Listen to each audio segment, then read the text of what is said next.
ہمارا مذاکرہ ہے اسلامی معاشرے کی تعمیر میں ہمارا رول۔ اس عنوان کے تحت انشاءاللہ ہمارے 5 مقررین اپنے اپنے خیالات کا اظہار فرمائیں گے۔ اس کی صدارت فرمائیں گے مولانا عبدالقوی فلاحی صاحب، جو کہ معاون سیکریٹری ہے شعبہ امت کا تحفظ اور ترقی۔ ان کی صدارت میں انشاءاللہ ہمارا یہ مذاکرہ ہوگا۔ تو آئیے، اسلامی معاشرے کی تعمیر میں ہمارا رول، اس میں سب سے پہلے اسلامی گھر ہمارا کیا، اسلامی گھر جو ہے اسلامی معاشرے کی تعمیر میں کیا رول ادا کرتا ہے، اس عنوان کے تحت میں آواز دوں گا محترمہ ڈاکٹر نسرین زبیری صاحبہ کو کہ وہ اسلامی معاشرے کی تعمیر میں ہمارا رول، اسلامی گھر، اس عنوان کے تحت اپنے خیالات کا اظہار فرمائیں۔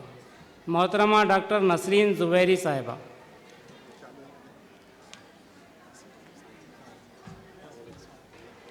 اعوذ باللہ من الشیطان الرجیم، بسم اللہ الرحمن الرحیم۔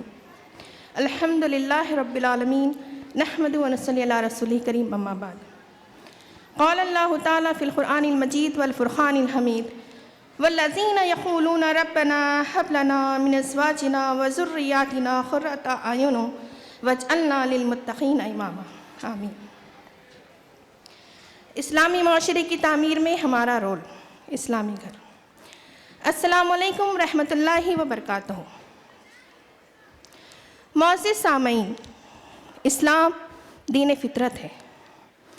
انسانی فطرت جو معاشرہ چاہتی ہے، اسلام عین وہ معاشرہ ہمیں فراہم کرتا ہے، کیونکہ یہ صرف مذہب ہی نہیں بلکہ نظام زندگی بھی ہے، جس کی تمام تعلیمات کا حاصل یہ ہے کہ ایک ایسا صالح معاشرہ وجود میں آئے جہاں اچھائیوں کا فروغ ہو، اچھائیوں کو پھلنے پھولنے کے مواقع میسر آئیں اور اچھائیوں کی حوصلہ افزائی ہو۔ وہیں دوسری طرف برائیاں کم سے کم سر اٹھائیں، برائیوں کو سر منہ برداشت نہ کیا جاتا ہو، کھلم کھلا اور برسر عام اس کے ارتکاب کی کسی میں ہمت نہ ہو۔ ایسا بیدار مغز اور صالح معاشرہ اسی وقت وجود میں آتا ہے جب اس کے افراد تقویٰ، پرہیزگاری، خشیت الہی، محبت و اخوت، انسانی دوستی اور ہمدردی کے جذبات سے آراستہ ہوں، ایک دوسرے کے جان، مال، عزت و آبرو اور حقوق کی پاسداری کرنے والے ہوں۔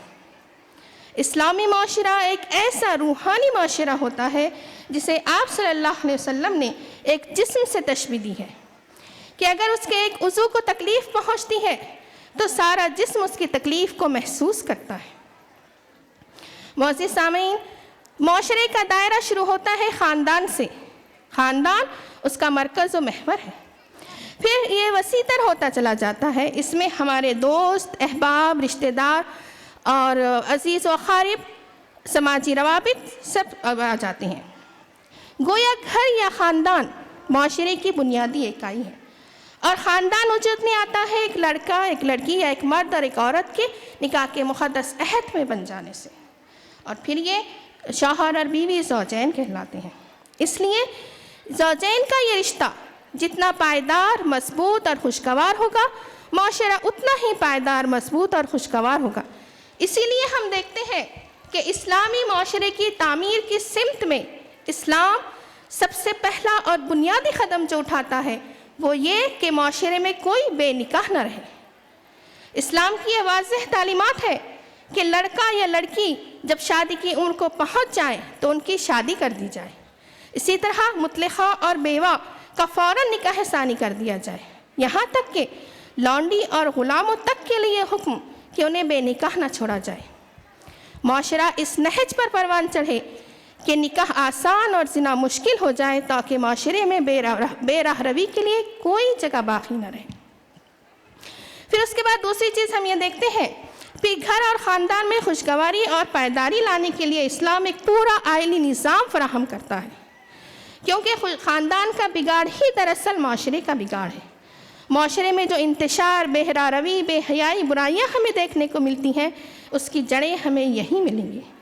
اسی لیے جب ہم اسلامی معاشرے کی بات کرتے ہیں تو اس کی پہلی ضرورت یہ ہے کہ یہ انسٹیٹیوشن درست ہو جائے، زوجین کے تعلقات ایک دوسرے سے بہتر ہوں، اور اس کے لیے ضروری ہے کہ زوجین ایک دوسرے کو، میاں اور بیوی ایک دوسرے کو خوبیوں اور خامیوں کے ساتھ ایکسیپٹ کریں، کیونکہ جب خامیاں یا کمیاں سامنے آتی ہیں اسی وقت ٹکراؤ ہوتا ہے۔ تو اس کے لیے ہمیں یہ سمجھنے کی ضرورت ہے کہ دنیا میں کوئی بھی انسان پرفیکٹ نہیں ہے۔ معزز سامعین، ہمارا یہ ایمان ہو کہ ہم میں کا ہر فرد جو ہے جیسا ہے اللہ کا شاکار ہے، احسن و تقویم ہے۔ ہم اپنے شریک حیات میں خوبیوں کو تلاش کریں، اس کا اعتراف کریں، اسے سراہیں اور پھر اسے پروان چڑھانے کی کوشش کریں۔ جب ہم ایسا کریں گے تو خامیاں خود بخود پس پش چلی جائیں گی اور ٹکراؤ کی فضا کم ہو کر، ختم ہو کر محبت، رحمت اور سکون کی وہ فضا پروان چڑھے گی کہ پھر یہ رشتہ اللہ کی نشانی بن جائے گا اور ایک صالح معاشرے کی تعمیر میں سنگ میل ثابت ہوگا۔ پھر تیسری چیز یہ کہ اسلام اپنے ماننے والوں کو رشتوں اور تعلقات میں غیر معمولی عزت و احترام کی تعلیم دیتا ہے، انہیں محبت و اخوت سکھاتا ہے، احسان و صلہ رحمی کی روش سکھاتا ہے، خدمت و غمگساری کا درس دیتا ہے۔ پھر یہ رشتے چاہے خونی ہو، سسرالی ہو یا سماجی۔ ہمارے گھروں میں انتشار، اختلافات اور ٹکراؤ کی ایک بڑی وجہ ان رشتوں سے تقدس کا اٹھ جانا ہے۔ زوجین کی یہ ذمہ داری ہے کہ اپنے ماں باپ، بھائی بہن اور رشتہ داروں کے ساتھ ساتھ اپنے شریک حیات کے ماں باپ، بھائی بہن اور رشتہ داروں کے ساتھ بہترین اور اچھا اور بہترین حسن سلوک کریں، ان کے ساتھ صلہ رحمی کا مظاہرہ کریں۔ ہماری یہ ذمہ داری ہے، زوجین کی یہ ذمہ داری ہے کہ وہ خاندان کو جوڑے رکھیں، افراد خاندان کی تربیت و اصلاح کی فکر کریں، ان کے معاملات میں انٹرسٹ لیں اور جہاں کہیں کوئی برائی نظر آئے اسے حکیمانہ انداز میں دور کرنے کی کوشش کریں۔ پھر چوتھی چیز یہ کہ زوجین کے تعلق سے ہی نسل انسانی کی بقا ہے۔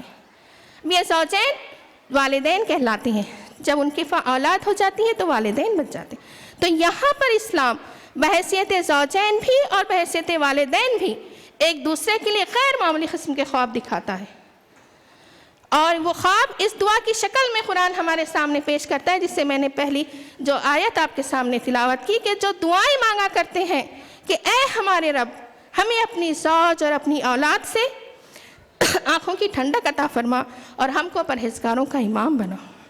زوجین اور والدین کا اسلامی معاشرے کی تعمیر میں سب سے بڑا رول یہ ہے کہ وہ ہمیں ایسے افراد مہیا کرتے ہیں جو معاشرے کی آنکھوں کی ٹھنڈک ہوتے ہیں۔ ظاہر ہے جو فرد اپنے شریک حیات، اپنے والدین کی آنکھوں کی ٹھنڈک ہوگا، وہ معاشرے کی آنکھوں کی بھی ٹھنڈک ہوگا۔ پھر اس پر یہ دعا کہ ہمیں پرہیزگاروں کا امام بنا، اور پھر اس سمت میں اسلام ہمیں عملی اپروچ دیتا ہے، ہمیں یہ بتاتا ہے کہ وَأْمُرْ أَهْلَكَ بِالصَّلَاةِ وَاسْتَبِرْ عَلَيْهَا، اپنے اہل و عیال کو نماز کی تلقین کرو اور خود بھی اس کے پابند رہو۔ معزز سامعین، مسلم معاشرہ جو نماز کو قائم کرنے والا نہ ہو، اسلامی معاشرہ بن ہی نہیں سکتا، کیونکہ نماز اسلام کا وہ رکن ہے جو انسان کے نہ صرف باطن کو سنوارتی ہے، اس کے نفس کا تزکیہ کرتی ہے، بلکہ ایک صالح اجتماعیت کی تعمیر میں بہت بڑا رول ادا کرتی ہے۔ کہ اس کے پیچھے کی حکمت اللہ سبحانہ وتعالیٰ یوں بیان کرتے ہیں، اِنَّ الصَّلَاةَ تَنْہَىٰ عَنِ الْفَحْشَاءِ وَالْمُنکَرِ، بے شک نماز فحش اور منکرات سے روکتی ہے، اور یہ فحش اور منکرات ہی تو ہے جو معاشرے میں برائیوں کو پھیلانے کا سبب بنتے ہیں۔ پھر اس کے بعد اسلام اپنے ماننے والوں کو یہ حکم دیتا ہے، یا ایھا الذین آمنوا قوا انفسکم واہلکم نارا، اے لوگوں جو ایمان لائے ہو، بچاؤ اپنے آپ کو اور اپنے اہل و عیال کو جہنم کی آگ سے۔ ایک مومن کی زندگی کا حاصل یہ ہے کہ وہ جہنم کی آگ سے بچا لیا جائے۔ جہنم کی آگ سے بچنے کی شعوری کوششوں کے نتیجے میں انسان جن برائیوں سے اپنے آپ کو روکتا ہے اور جن اچھائیوں کو اپنے اندر پروان چڑھاتا ہے، اس کا لازمی نتیجہ اسلامی گھر اور اسلامی معاشرے کی شکل میں ہمیں سامنے نظر آتا ہے۔ اب یہ زوجین کی ذمہ داری ڈالی گئی ہے کہ وہ اہل و عیال کو جہنم کی آگ سے بچائیں۔ ہم اپنے گھروں میں اسلامی اقدار، اسلامی تہذیب، اسلامی کلچر کو پروان چڑھائیں، عبادات کے ساتھ ساتھ ہمارے معاملات درست ہوں، اور پھر یہ کہ ہم خود میں اور اپنے اہل عیال میں اللہ کے حاضر و ناظر ہونے کے احساس کو اور آخرت کی جواب دہی کے احساس کو پیدا کریں، کیونکہ صرف یہی وہ چیز ہے جو انسان کو ہر حال میں برائیوں سے روکتی ہے، اور اسی کے ساتھ ساتھ امر بالمعروف و نہی عن المنکر کے فریضے کی اہمیت کو ہم پیدا کریں، کیونکہ یہ وہ چیز ہے جو معاشرے کو راہ راست پر رکھتی ہے۔ اس کی شروعات ہم اپنے گھروں سے کریں۔